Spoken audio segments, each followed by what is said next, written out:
खुद लज्जती यानी शम्गा में उंगली डालने की आदत में पड़ी औरत की 3 अलामात और 3 निशानियां।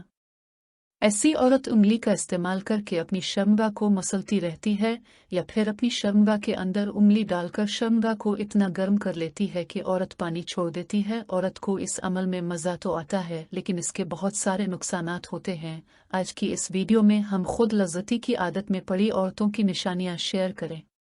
नंबर 1, आंखों के गिर्द सियाह हल्के पड़ना। खुद लज्जती यानी शम्गा में उंगली डालने की आदत में पड़ी औरत की सबसे बड़ी निशानी होती है कि ऐसी औरत जो बार बार अपनी शम्गा में उंगली डालकर अपना पानी निकालती है तो इससे औरत के जिस्म में कमजोरी आ जाती है। औरत के जिस्म में खून और कैल्शियम की कमी आ जाती है, जिसके बाद औरत के बाल गिरना शुरू हो जाते हैं, औरत की आंखें काली होना शुरू हो जाती है और आंखों के गिर्द सियाह हल्के पड़ जाते हैं। अगर कोई लड़की जो चुपके से इस आदत में मुब्तला होती है तो इसका अंदाज़ा इसकी आंखों के गिर्द सियाह हल्कों से लगाया जा सकता।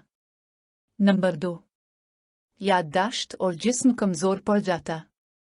खुद लज्जती यानी शम्गा में उंगली डालने की आदत में पड़ी औरत की दूसरी निशानी यह है कि जब ऐसी औरत बार बार अपनी शम्गा से पानी निकालती है तो ऐसी औरत का दिमाग कमज़ोर हो जाता है। दिमाग की कमज़ोरी की वजह से ऊर तक याददाश्त कमज़ोर हो जाती है। नंबर 3, हमल का ना ठहरना।